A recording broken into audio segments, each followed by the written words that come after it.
I was at Foraging and I found two lovely plants, one of which is Plantain major, broadleaf plantain, and the other one is Allium, which is wild garlic. In my opinion, Plantain major goes really well with mushrooms, while wild garlic goes really well with everything, so I think I will create a lovely vegan mushroom soup with these two plants. One of the quiet protagonists of today's video is Plantain major, broadleaf plantain. It grows almost everywhere across Europe, along forest edges, country paths, field margins, and even in our gardens. And yet, it often goes unnoticed. This hasn't always been the case. Like its better-known relative, ribwort plantain, it has long been valued in traditional herbal practices, both for soothing irritated airways and for simple external use on minor wounds. Others may know plantain from a different context. Its seeds, especially those of related species, are widely used in modern, health-conscious cooking. But what fascinates me most is something else. Plantain is a pioneer species. It thrives in disturbed soil and during conditions many plants cannot, quietly preparing the ground for others while ensuring its own survival through resilience and abundance.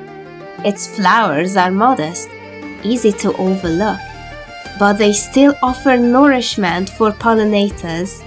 In this way, plantain holds a subtle but important role both in human tradition and in the living fabric of the landscape.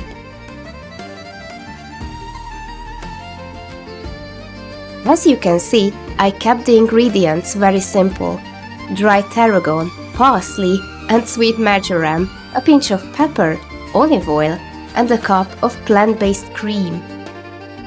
For freshness, I added wild garlic and broadleaf plantain, along with parsnip and a mix of mushrooms.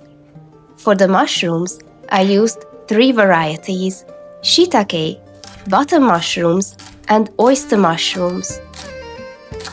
After roughly chopping the greens and slicing the parsnip into thin rounds, I sautéed the mushrooms for a few minutes until they began to soften.